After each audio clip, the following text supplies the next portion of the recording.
Hi. How are you? Everyone good? Saturday. It's been a weird day to be in a law school, but okay. I'm here. Oh my gosh. So first, I'm curious. I know that one of the panels did this yesterday, but I just kind of want to get like a more detailed sense of who you all are. So who here is a licensed attorney? Okay, of those of you who didn't raise your hands, who's a law student? Okay, who's just totally lost? I like it's the older men who are willing to admit that.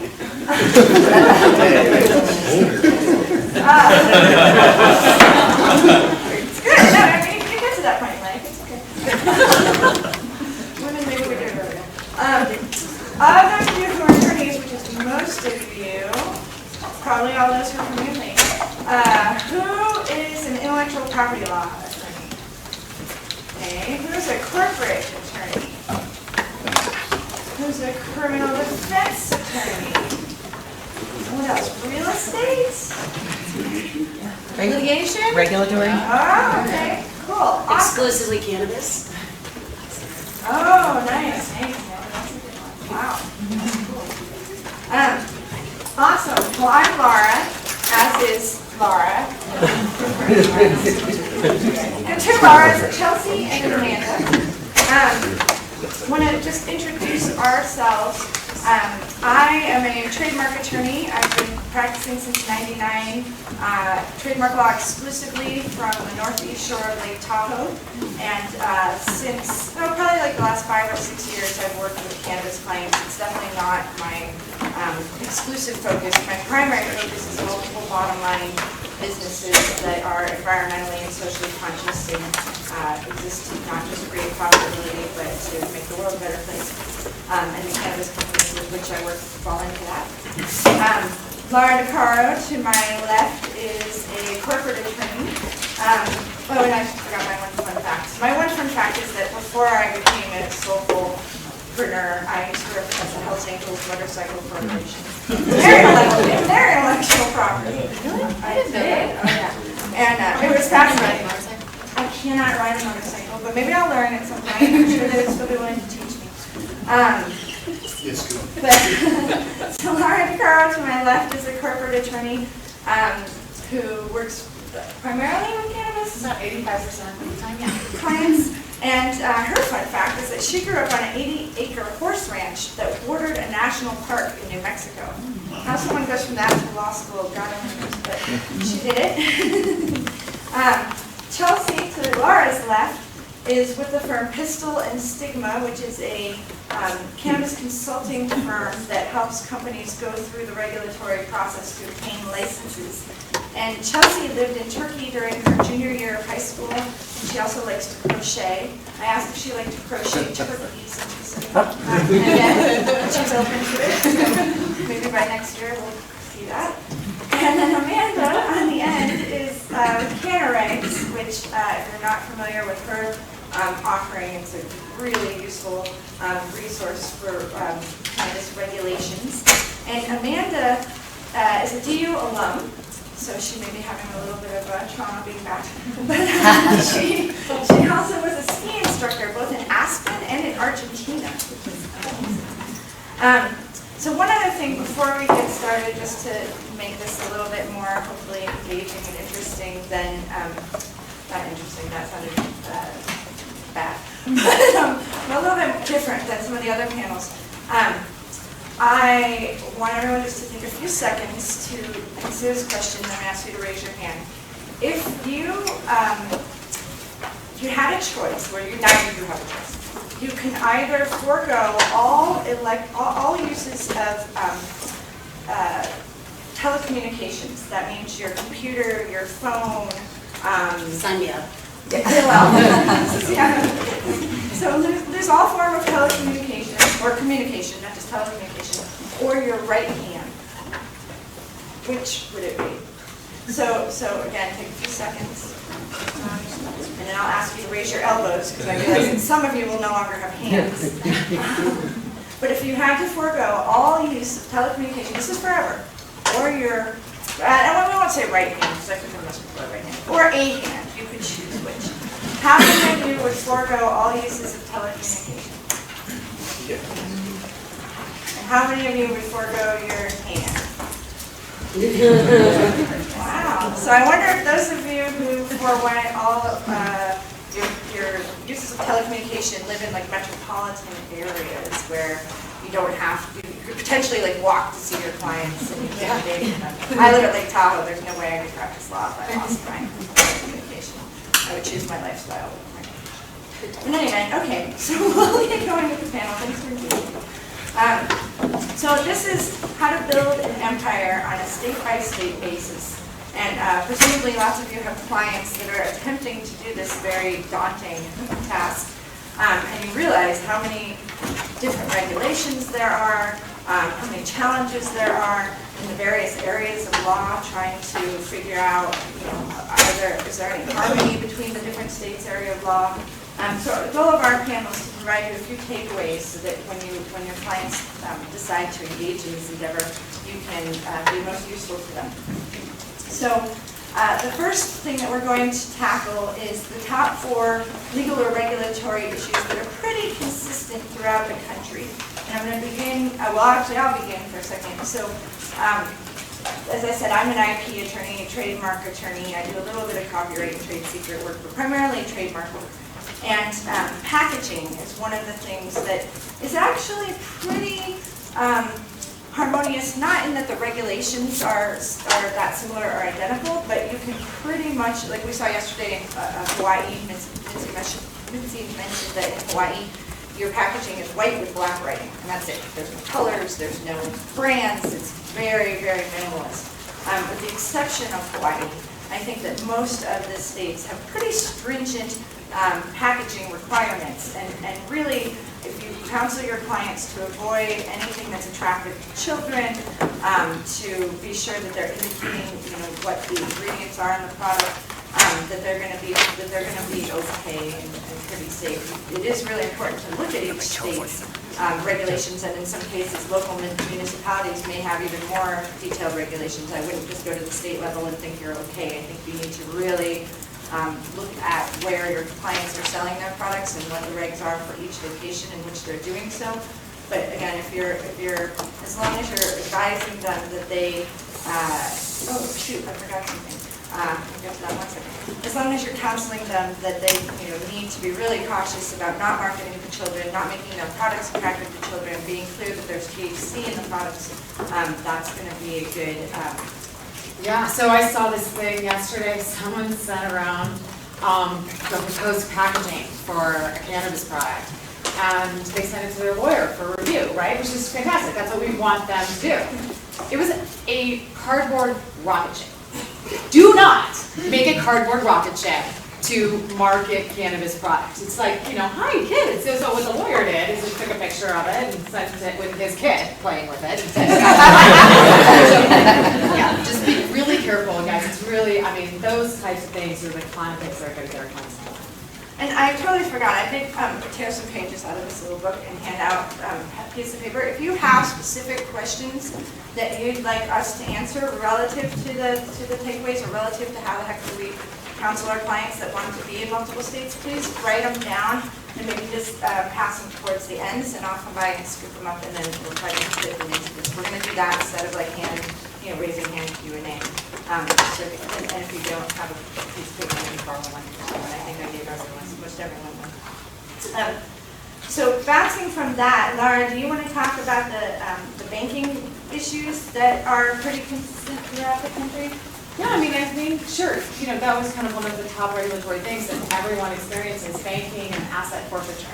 And in your materials that you'll be able to access online, there's an outline of just sort of the various banking statutes that you want to be aware of, things that you should probably read. If not read, go to, the Treasury's website, go to FinCEN's website, read their guidance. They have excellent money laundering guidance on their sites. That kind of stuff is really important. It's stuff that we need to have at least a nominal grasp of as we're trying to guide our clients through this type of structures, right? Because a lot of what we see out there is The IRS guy talked a little bit about structuring yesterday, right? But we also see a lot of concealment. You see a lot of clients picking nondescript corporate names so that they can go in and get a bank account. And, while there are certainly reasons to have a nondescript name in cannabis, you are still expected to advise your banker what you really do. And if you don't, if you go in and say, I'm Joe's Flower Shop, that could lead to money laundering charges. And the penalties for money laundering are severe. I mean, depending on the statute that you're charged under, it can be $500,000 and 20 years in jail. So please be very careful when you're advising your clients. I know a lot of our clients are probably going to go out and do it anyway, but tell them, advise them, because you're not entirely safe either if you fail to do so. And if you help them set up these structures without a written disclaimer like, hey guys, I warned you about the Banking Act, and I told you about 1956, 1957, and you just give them the specifics, that will help you, I think, in your practice, at least feel comfortable and help you sleep at night, if they're at all targeted. And, the other ones that we talked about this weekend, I think RICO was talked about. You probably got some background on that. It deals with a pattern of activity. But that's just like 2 times, so 2 sales.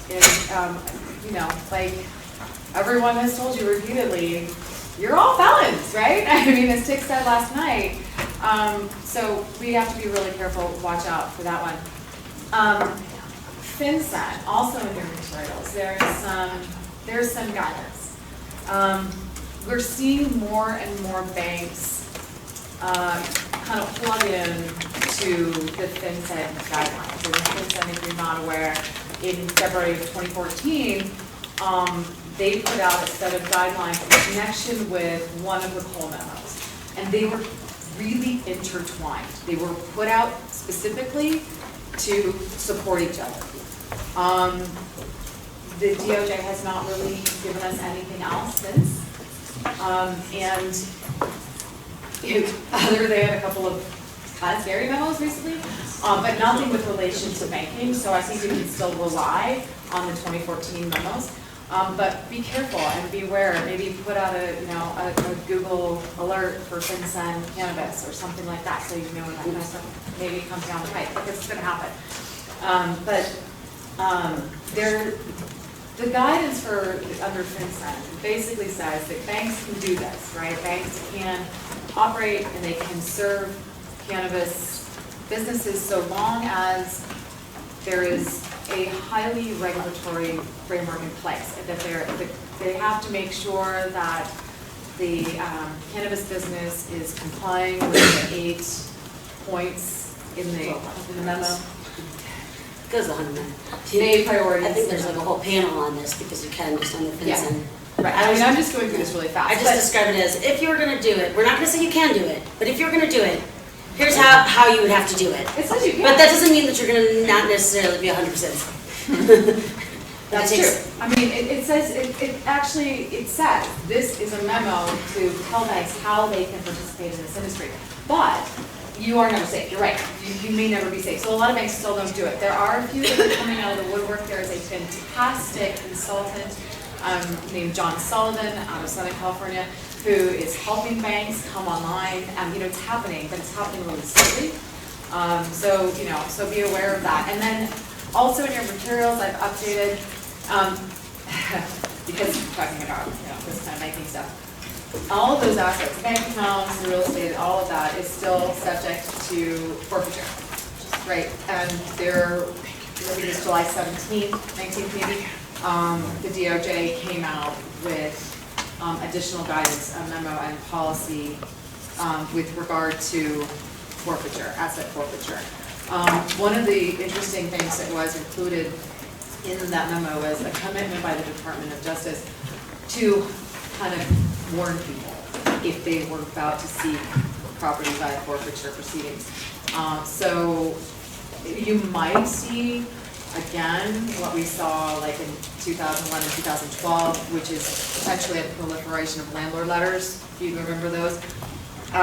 for those of you kind of newer to the industry, the Department of Justice sent out a letter to the landlords and the lenders of real estate where cannabis businesses were situated, primarily dispensaries. I mean, they basically just went through weed maps and like pre-populated the same letter for everything, and half of them went to the wrong people. It was a mess, but a lot of people got them in a lot of states. So you might see something like that happen again. It really kind of will depend on the local AG's office, right? I mean, the local the U.S. Attorney's office. So those are kind of my top takeaways. Again, in the materials you'll see a detailed outline of things to consider and the exact statutes to take a look at. Just to like regroup for a second, because we didn't kind of give you the format of what we were doing here. Oh, yeah. But what we're doing, what we decided to do as a format for this is kind of, there's a lot of stuff when you're going state by state, and we wanted to start with kind of what were some things that were consistent throughout the country, and that's kind of where we're at right now. Then we're going to kind of talk about some practices for staying out of legal troubles when you're going state by state. Then we're going to kind of talk into some the biggest future legal and regulatory challenges brands are going to face as they try to scale, and then kind of finishing up with the biggest opportunities for brands who do want to scale and kind of the implications there. So I might even just, in the sake of time, I'm going to skip over my part of this first one, and we were just talking about location and how they do these things are somewhat consistent throughout. Do you want to touch on ownership? So, when you're considering ownership, there's obviously, everybody's got to be 21 and over, and then you're going to do background checks, and you're going to do fingerprints. But yesterday, I was in one of the panels, and we were very excited that California finally just defined ownership. It's such a big deal, and so when you're trying to take one group of people and move them into the next state, it's important to consider that that same group of people might not be able to just move into the next state, because there's residency requirements. Hawaii required that you have 5 years, Colorado 2, but you can split it up among people. Florida said you had to partner with a nursery that was already there. And so you have to look, you may not be able to just move these same group of people. And so when you're counseling them, it's who else do you have to bring on the team? Application writing, one of the biggest things that we experience is that we get to like day 5 before the application's due, and they just start finishing setting up their team, and that's really something that should be done up front. So who's on your board of directors? Do you have to put your operating partners on the application like we just had to do in Ohio, because they said that they affect the decision-making process, so you had to put them on there with 0% ownership. Then if you change your operating partners because suddenly you have an issue, do you then have to put a brand new application in? So there's a lot to consider when you're looking at who the owners are and how to change for ownership. Does your ownership allow you, if you die, does it go to your spouse, or do you have to apply? So is there testate or intestate laws? So ownership is a really big thing, especially on the application part of this, and if you're allowed to sell and transfer, so that's my quick jump on ownership. Just like one extra note on that, if you guys are representing clients who are trying to go state by state, one of the most important things she was saying is that these laws are different state to state, and you guys, it is still early. You can advocate and represent your clients' interests, and also it means you have to be involved in the rulemaking processes and read their reasoning as to why they did it. Like in California, they tried to propose that anyone who could buy furniture or who could buy products for your store was an owner. And it was like, why would you do this? Well, you go and you read the reasoning, and it's because they thought those were rules where people had the ability to more easily divert things to the black market, and they wanted those people to be subject to the background checks that owners are subject to. So what was the simple solution? Well, you have to write comments like, well, if somebody's in one of these 4 roles, they get a background check. They're not owners. But these are things you really do have to be politically engaged in order to prevent these things, because these ownership laws have huge implications. With that, do we want to talk about best practices? Sure. So I guess I'll start. I'm a big proponent, so we're going to talk about best practices for staying out of regulatory trouble when you're growing a multi-state business. So I'm a really big proponent of the 4-component compliance program. So a lot of people think they just need a compliance officer, or hey, I have Omar on retainer, I'm good to go. There's a lot more to it. You need in-house counsel if you're going to be a big multi-state one. You're going to need outside counsel, and not just one, right? Omar may be able to do a bunch of stuff, but then you're gonna need your IP attorneys, and you're gonna need a lot of specialists. You're gonna need a compliance officer, and then you're gonna need tools that make your life easier. You're gonna need technologies. So you're gonna wanna make sure that the platforms that you're using are focused on compliance and that they scale state to state. Tools like CanRx definitely make your life easier. And now I'm gonna pass that to Laura Chelsea Gunn, Government Affairs. So I've got, a lot of clients that do a lot of outreach. As to Amanda's point, we're engaged now because we want to affect this policy. We want to make sure that we're doing things right. I mean, we are writing local rules with local rulemaker. And so, to the extent that these clients have what could be defined as a lobbyist in their midst, they need to file forms. And so you need to contact your clients about what are you doing? If you look at the rules in California, it almost looks as though if you just spend $2,000 on an employee, right, who speaks to a state legislator about something that is of interest to them, you have to file a form. Now that's not necessarily always accurate, and you can call the FSCA, the FPPC, and get a real good guidance on sort of where these lines are. But look at that in your local jurisdictions, because as we are all doing that, I mean, hey, you guys might qualify, and your firm might have to file some form. And if you hire a lobbyist firm, and it goes out and it says on its reporting form that it did lobbying for you, and you didn't report it, you could be subject to some fines. I mean, it's not the end of the world, but it's just something that nobody really talks about. So it's something to really be aware of as we are expanding and we're going into these new markets. So look at that, look at it at the local level and at your state level. And one other best practice, as your clients are moving from state to state, is making sure that you're not running afoul of UPL, unauthorized practice law, in another state. I know as a trademark attorney, I'm really wary. In fact, I never file trademark applications in another state, and there's dispute about that amongst IP attorneys. I know lots of IP attorneys who say this is more administrative, it's not necessarily practicing law. Anyone can file a state trademark application, and they feel totally comfortable doing it in any state.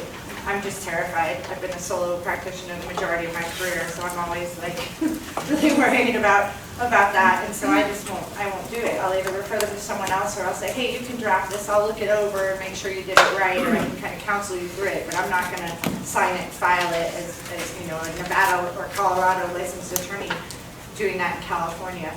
And obviously with a lot of these laws, they are state specific. So if you've got a client, if you're licensed in California and you have a client that now wants to move into Hawaii, you probably need to have local counsel in Hawaii. Even if you feel totally comfortable in reading those laws and counseling your client on them, I think it's still incredibly prudent to make sure that you have local counsel in the jurisdictions into which your client is expanding, so that you don't, like I said, expose yourself to liability. And also because you really do, a lot of this, especially on the lobbying side, is really relationship driven, and it's really, having someone there that knows the law, that knows the people who are making the laws, that can lobby for your clients, is super important. So making sure that you have that team, and not sometimes as lawyers we're competitive and we don't like to share. But in this case, I think sharing is going to save you from some serious potential problems. Jumping from that, we have the three biggest future legal or regulatory challenges that brands want to face. And since I'm already chatting, I'll kind of keep going. So brand ownership, trademark protection, quality control.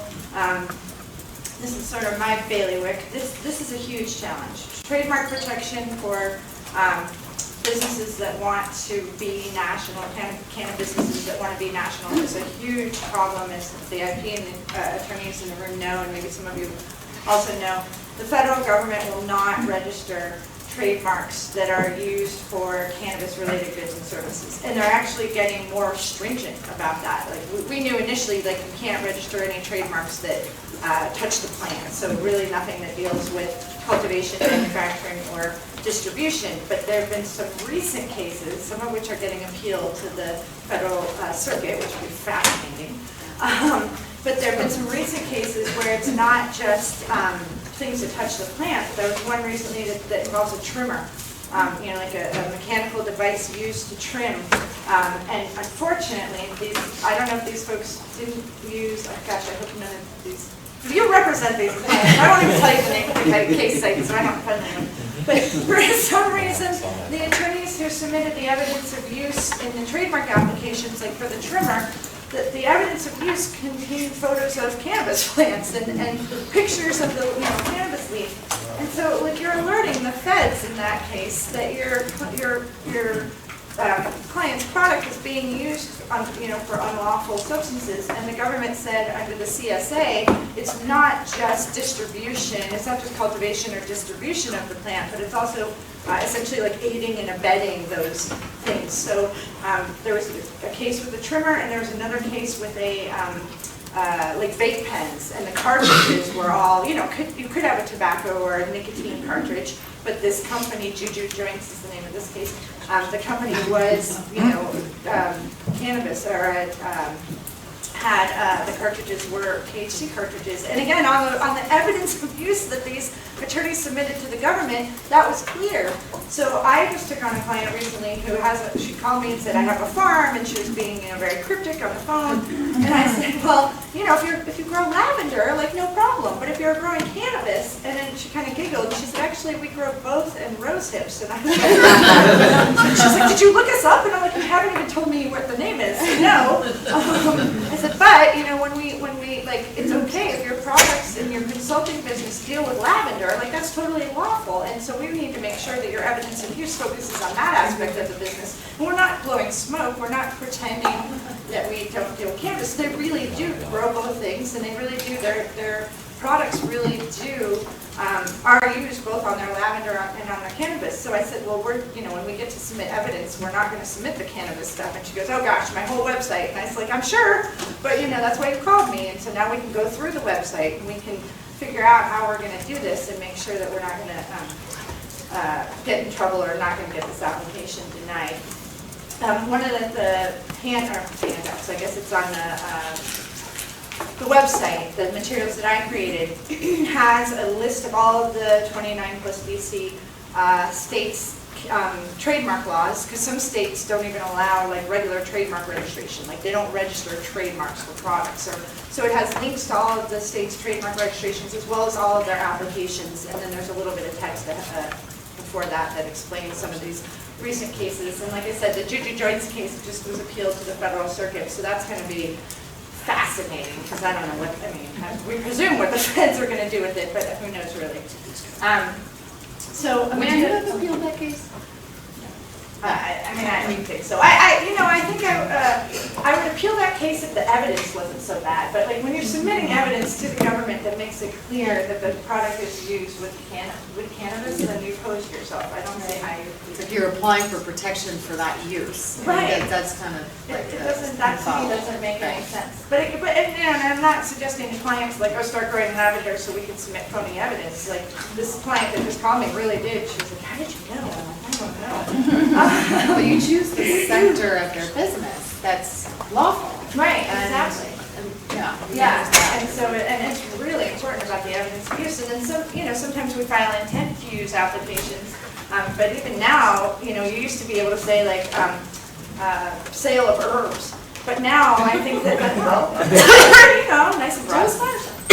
But now the feds have kind of caught on to that, and especially I think if you're coming from a state that has recreational and medicinal, and so they ask questions. Like we're seeing informational queries in our trademark applications, and the downside of that is that you have to answer honestly. And if you say, oh yes, it is used with cannabis, then you're done. Like the application's over, and they're going to deny it.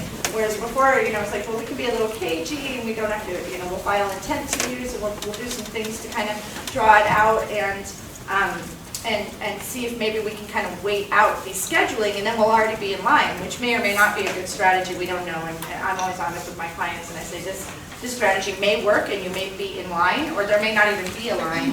And you know, when it gets descheduled, they may kick us all out and say, okay, you gotta, like, now the gate's open, and now you're allowed to come in.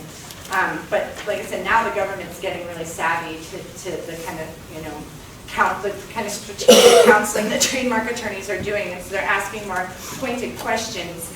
And once you respond in a way that says, like, this violates the CSA, then the application is done. I mean, then you don't get any more time to stall or what have you. Talk to a cannabis IP attorney who's been doing these for a long time. It's I really got helpful. 2 marks recently for our cannabis, it says cannabis right on the certificate from the Those feds. are marks though. Okay, so what are? Well, yeah. So Yes, what I did you read. tell, like what? Where's the difference? Yeah, what are you gonna The list, well, we did it for the parts of our business that don't touch the plant, so, but it says right on it, cannabis, I mean, they know. Registered can of regs. I know, but they'll send you, you know, they'll send you the 860 letter, right? It just make sure it doesn't, it complies with CSA. There's a We just team got it, so I now. haven't read all the words. Oh, Yeah. yeah. I take issue, my position, and I'm an IP attorney, as you know, maybe some of you don't. Now, But my position is that even if you have a non-cannabis component to the brand that you're selling, the cannabis component, it still violates the CSA. So you could have a tea that has nothing in it and call it whatever, and that same tea can be infused and sold in states where cannabis is legal.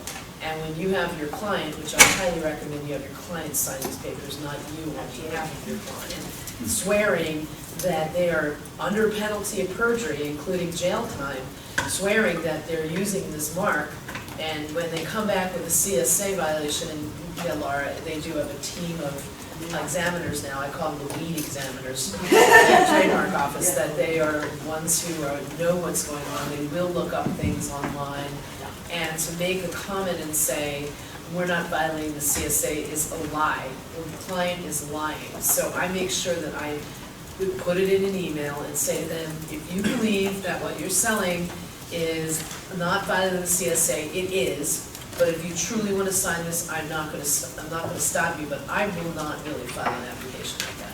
Yeah. I just think on an ethical, sorry? We're our own client, so I know they're not lying, but, and we don't touch the plant. I mean, Yeah, we haven't but sold yeah, anything I yet. believe you, if something was called Canna and it had to do with, you know, an online website for information, that'd be one thing, but if it was Canna something, which I highly recommend you don't use that. No offense to anybody, green Canna, ganja, bang, green, there's just, you know, and you're not gonna be able to distinguish your goods and services. You really wanna come up with a name that's, you know, distinctive, like any other brand name. It's passe.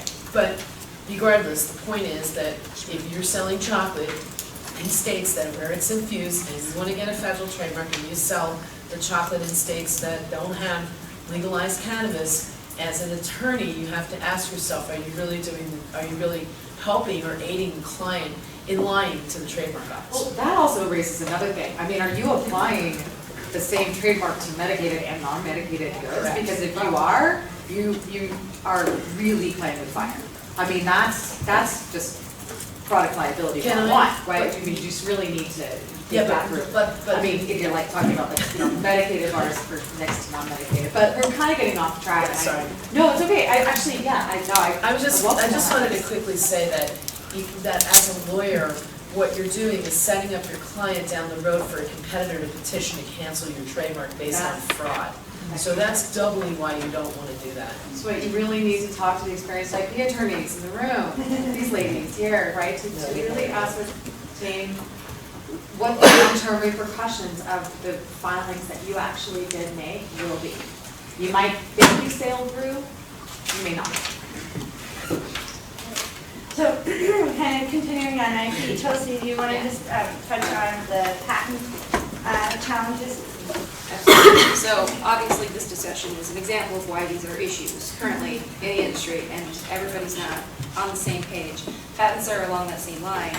I make no claims to having deep knowledge of any of this. I'm just bringing it up as an issue that everybody should start paying attention to. So patents don't have the same problem as trademarks, the immorality but patents also don't have the common law aspect that trademarks do. So it's a federal-only issue, really, and so we saw the first patent for a cannabis strain last year, and what is curious for me is then how do we enforce that? So what kind of enforcement do you get for a federal-only protection, and how do you pull that all the way through? Do we need to work on testing regulations to start testing for these certain terpenes, so, or whatever comes up if there are more cannabis strains? And then the other side of that is then prior art with the Open Cannabis Project. So you have two sides of this that they're really fighting. So do we just go for how about we put this all in the public, all prior art, everybody's tested, or is it really worth the fight and trying to get a federal protection when something is still Schedule 1 for your cannabis strain? So I think it's something that's going to be really big to watch, and I don't know much about it, but I'm fascinated, and I think that if anybody wants to talk to me about patent law, I'd love to hear from you. But as an issue in the cannabis industry, I think this is going to be something that we are hearing more of this year, considering the industry that was patented last year. Did you have a question? Yeah, I was just curious what your thoughts were on using design patents as kind of a stopgap for, until Let's toss that one to Matt Lappel right there in the front row. I don't want to interrupt the No, presentation. I just did. Okay, I'm sorry. She's our main. Yeah, using design package, like patent on packaging, thoughts on Instead of trademarks. Yeah, In lieu of. in lieu of, because you can't do. So can everybody hear the question? What's the thought on using design patents in lieu of Yeah, I trademark? mean, design patents are particularly appropriate for any kind of bottles or packaging cases. But you still face the challenge that it has to be novel, it has to be non-obvious, which, sometimes you can overcome those hurdles, sometimes you can't. I do a lot of design patents for nail polish bottles, unrelated thing, but. THC infused.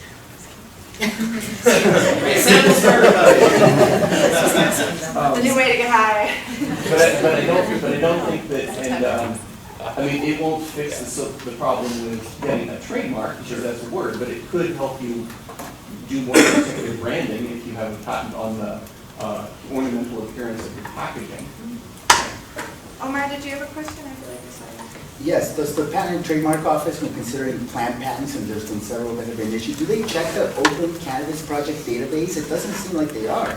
They're granting these ultra-broad patents, and they're not checking the prior art. It seems like the only thing they're considering as prior art is the patents that they themselves have previously issued.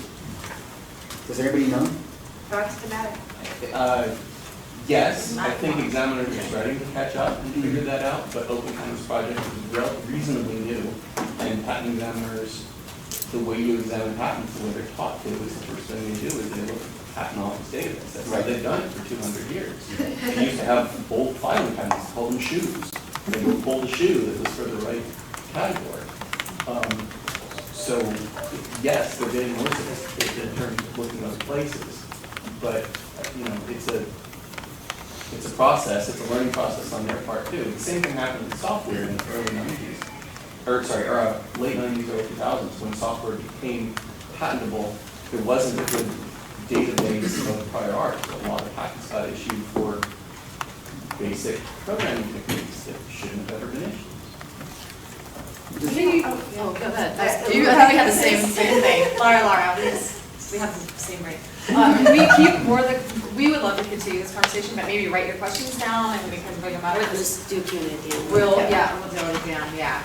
So yeah, Amanda, do you want to kind of jumping out of IP and into the banking and cash deposits specifically from IRS Form 8300? Do you want to just touch on that? Yeah, absolutely. So, right, as a former bank regulator, before I got into all this, is actually the Federal Reserve thing. I can talk about the banking and the issues here for a long time.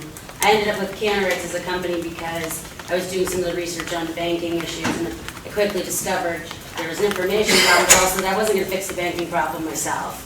So you pivot quickly. But one of the things I just wanted to give, I like to, in these things, give people practical takeaways rather than what we can fix. And I want to focus on this Form 8300 that we heard a little bit about yesterday, and how it affects all of you as well as your clients.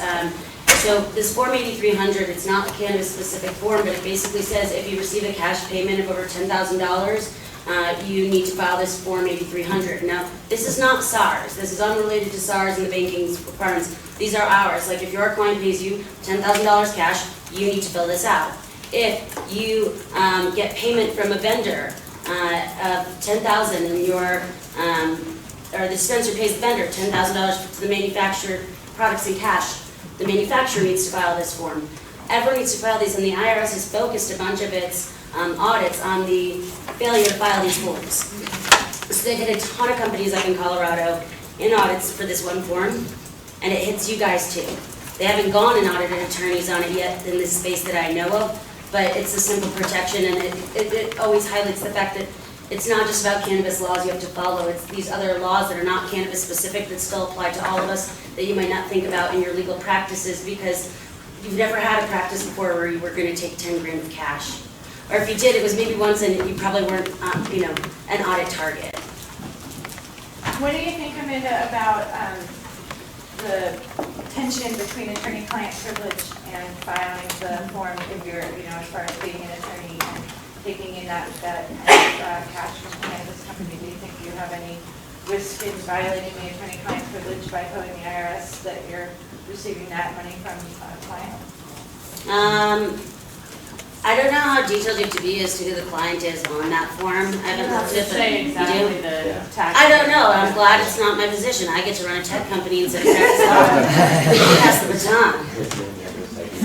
Yeah, you have to give the name of the company and the name of the individual that gave you the money, and that's actually what creates problems. Is individuals don't want to give you their date of birth and social security number when they're working for a cannabis company, dropping off $10,000, and so that's where a lot of compliance issues come up. Yeah. I believe the Second Circuit has held that is protected attorney-client privilege.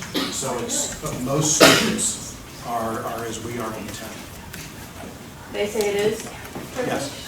Because there's other IRS reporting requirements that require you to give names and fees paid by your clients, and that, the attorneys that I've talked to say the names and the fees paid by your clients are not privileged.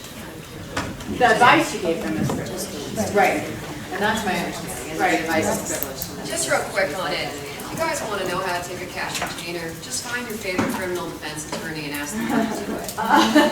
They've been doing it since the beginning of time. I realize it's a little more unusual if you're more of a corporate business practitioner, but trust me, criminal defense attorneys know how to do it, and they know how to do it without getting in trouble. And also, it's not just $10,000 at one time, it's also in a series of transactions. This is crucially important.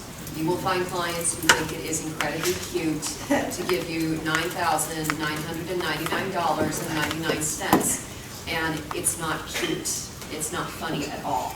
I have a friend who just went to federal prison for structuring. Right. And so it's not funny, it's not cute.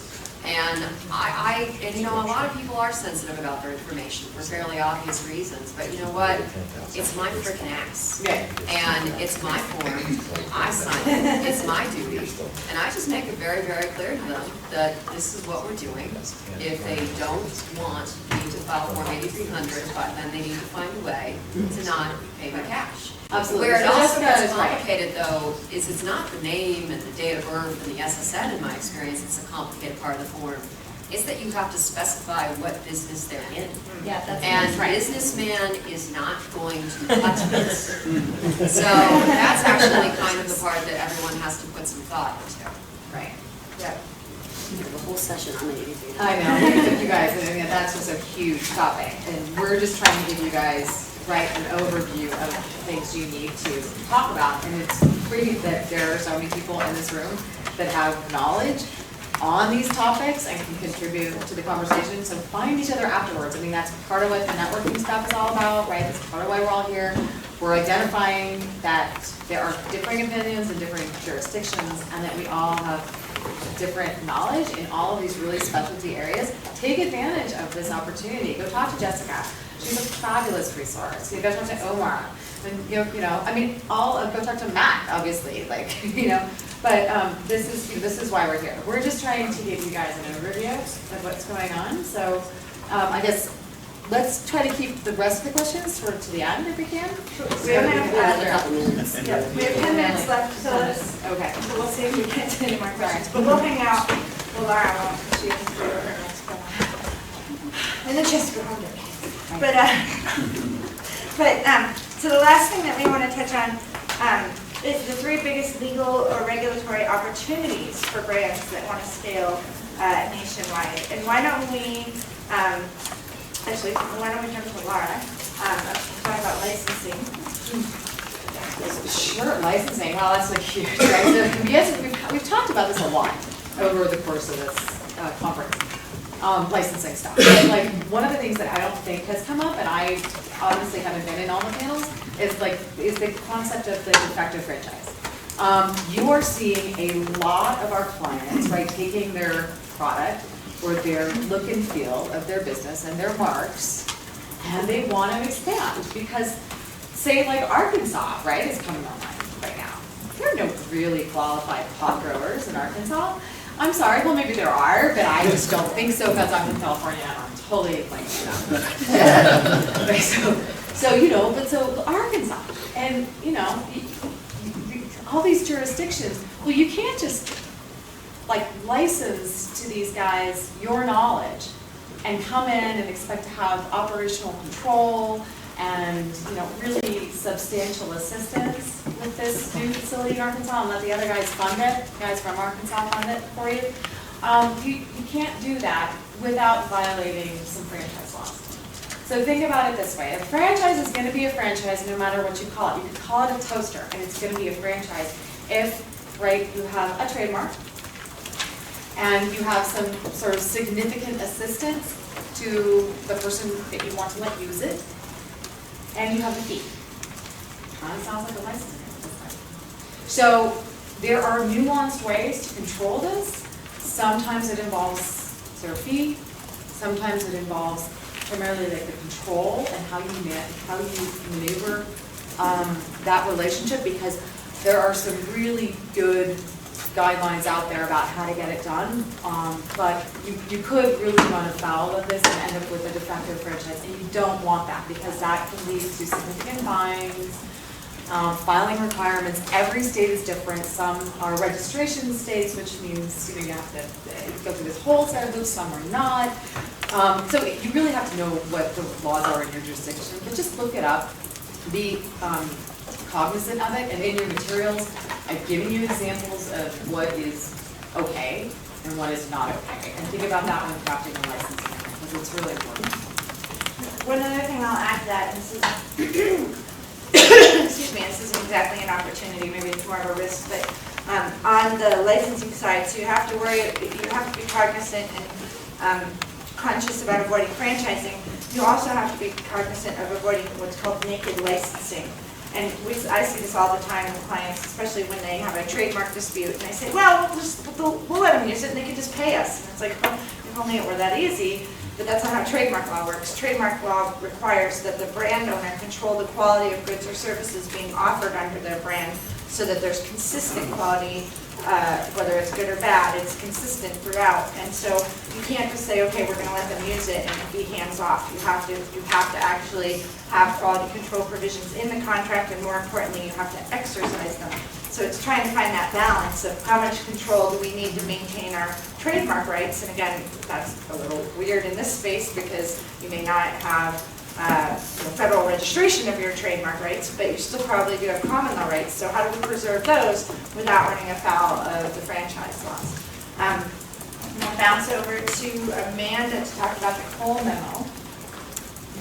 Or not? No, I mean, We can go back to questions, see whatever you. no, I mean, everyone in here probably should know about the Cole memo by now. It's just something you always need to keep in mind. And, this is a developing area of law. It's early on, and kind of one of my takeaways is just don't be a dick. You know? Like, adopt, like, and implement best practices. Don't poke holes in every little place there's a hole, because they're just gonna come in and draw a square around it that's a lot bigger. So, like, if you act in, you know, with good intent, we're gonna end up with some better outcomes here than every little scheme you can come up with to divert the laws. I think, you know, one other opportunity, and this is throughout all of the different practice areas that that cannabis is interacting with now, is that we really have the opportunity as attorneys to shape the law. We have the opportunity as attorneys, whether we're doing that through lobbying or you know, in conjunction with lobbyists, or whether we're doing that just by establishing best practices, by how we counsel our clients and how we collaborate with other law firms and other attorneys to counsel their clients. I mean, we really now have the opportunity to do this right, because it is still kind of the Wild West, even as it moves east. And it's hugely important that we do that, and that we not just, you know, like Amanda said, kind of poke holes. Like, yeah, you can look for loopholes, and obviously we're all zealous advocates for our clients, and we want to get them the best result possible. But to do that ethically, and to do that, like I said, collaboratively with other folks in the space, so that we're creating you know, good precedent, so that we're working together to create the laws instead of waiting for someone to come in and dictate how they are. I think it's going to really serve us well. And it's a huge. I mean, when I went to law school, you know, I graduated in '99. I never imagined I would have an opportunity to actually craft law. I mean, in fact, I wrote to someone last night, and I was like, oh, it's, you know, he's like, what are you doing? I'm like, hanging out with a bunch of lawyers, smoking bowls, drinking wine, eating pizza at Dayton Law School. And I'm like, we're not studying, we're actually making the law. I'm like, it's a really weird thing. And he was just like, yeah, you're weird. I was like, you don't get how cool this is, do you? And he's like, no, I must keep on. Imagine if you went to law school here. I know. Times are changing. He's like, where was I? You left me really like orange. I know. Chelsea, do you want to touch on the normal? Yeah, so the last opportunity that we're seeing that we have is alternative dispute resolution. I was just signing up a contract for a client of ours in Florida, and we spent 45 minutes arguing why the mediation and arbitration clause needed to stay in our contract. And it's because there's not a lot of case law, and not all of us want to be setting precedents, and there's a lot of opportunity to just simply be fixing relationships and working with your clients outside of court. So I spent 45 minutes talking to this guy about why mediation and arbitration for a potential contract conflict was essential to the way that we're doing business. And so for me, that's a really big opportunity that we should keep in mind. And we've seen, so there's now the Cannabis Dispute Resolution Institute and Normal Women's Alliance as ADR. I'm under the impression that the NCBA is looking to bring ADR up in their services. So I think it's a really big opportunity in this industry that we may not think of as such a big opportunity. Yeah, because the current existing, like ADR, like dams and AAA and all that, it's really expensive. It's very expensive, so it discourages the use. But in cannabis, I mean, think about the things that you're gonna file in court. Do you really want that in public filing? Right? So you just talk to the client about what is the subject matter here, what are we anticipating if there is a dispute, and just try to encourage them to, you know, to seek ADR. I mean, really, the negotiation, mediation, arbitration path has been pretty successful for a lot of my clients now. Do we have a couple minutes for Q&A? We have like 38 seconds for Q&A. Fast. Question for Laura D. I don't know if you're willing to give this up, but you said you knew of some banks. I can't tell you. If I told See, you that's the secret, that's the problem. It's But like don't talk to your everybody. banks. Well- Yeah, right, well, it's not a problem. I mean, honestly, those banks, if everybody used them, would end up probably overly audited, and then none of us would have them. So go out there and talk to your banks and have a banking relationship. Well- And lobby for this. Seriously, lobby for it. You're hungry for it, make it happen. Go talk to, you know, the people that make the decisions. Go, you know, if you want the name of Such that as? consultant. I'll talk to you. Community banks are your best bet. Like, you have to think about it. A big Wells Fargo, the risk for this the risk reward, it doesn't pay off for them, right? So it's gonna be the smaller banks that can really get a huge benefit out of the fees that they can charge. Remember, most banks are making their money off of lending, and so for these big guys, it's not gonna make a big enough impact. But your small community banks, and you can find consultants that can also help you package what you're trying to bring to them. And I can connect you with the consultants for sure. And also, Well, Okay. he memoed that we have less than a minute left, so I think we have to stop questions so that the next panel can get in. We can take one more. Yeah. I don't see anyone. Overruled. Okay. Okay, so my question is for companies that are looking to expand out of their state, and they have a corporate structure that have an IT holding company. Does it matter what state that IT holding company is formed in? Depends on their goals, right? I mean, so there are certain people who still think that you have to be formed in Delaware, just for pursuit purposes or shareholder purposes or whatever, but, I mean, it really depends on their goal, and so that's a huge question, and it also depends on the local jurisdiction. Is that IT holding company gonna be the owner of the facility by virtue of some revenue sharing agreements or whatever is gonna go on, so it's a really complicated question, which I can talk to you more about offline, sure. Well, thank you all.